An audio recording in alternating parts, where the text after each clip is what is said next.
Welcome to Ask Your Pastor. Today I would like to answer one question. It says, why and how do we have to keep holiness before marriage?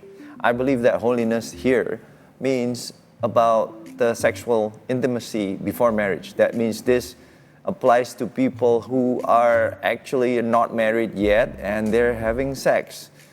In some parts of the world, having sex before marriage is kind of normal. It's not even questioned whether it's morally correct or incorrect. But the Bible is definitely saying that sex is designed for marriage. That means no sex before marriage is God's plan.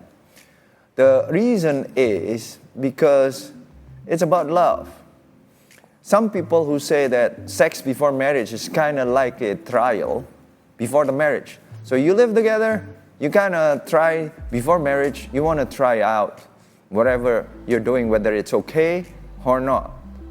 But imagine this relationship. Let me try to explain it. That means one person, a future husband or future wife, goes into a living relationship like sex or living together before marriage. That means this period before marriage is like an audition before you get married. That means every day it's an audition, because if you don't have any marriage, that means no promises, right? That means you say, hey, let me see if I live with you, if I have sex with you, if I like it that much, I might say, I'll do this for the rest of my life. That means there is a motivation for each other, whether it's future husband or future wife saying that today I have to do. It's basically like married. It's like an audition, Today it's like another audition. If I fail today, he might not or she might not want to live with me forever. That means every day is a pressure day. You cannot do whatever you want, because that means, because if you're doing something that the other counterpart doesn't like, he might say or she might say, hey, let's stop doing this. I think we should cut our relationship. That means it doesn't solve any problems. It might create a pressure situation that doesn't make you happier. I mean, you might be happy during that audition because you're doing stuff that is not your character, just to secure that relationship, marriage.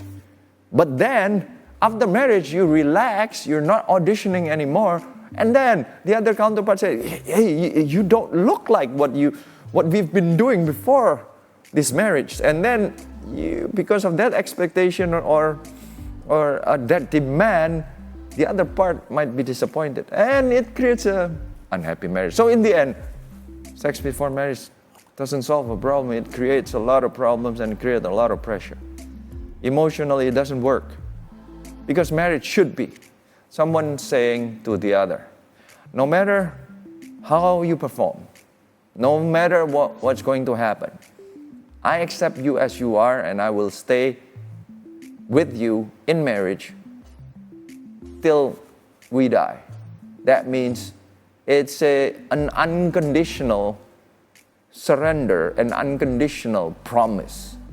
That creates a freedom of each other. The husband and the wife can be themselves because the other has already promised that I'll still stay with you no matter what happens.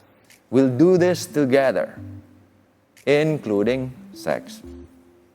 Otherwise, if you do, so when you say sex before marriage, it could be just trial. It's living together before marriage. It's like, it's going to be stressful. God knows this. That's why God designed it. Marriage is an unconditional promise to each other, saying, I love you till the day I die. I'll give myself everything, including sex, after we say yes to each other, not before. There is no trial period. You should have the commitment first and then give yourself up totally, so to can become one. So please do what God asks us to do, because He knows, He's the designer, He knows the best for us. Let's do what God wants, and may God bless you.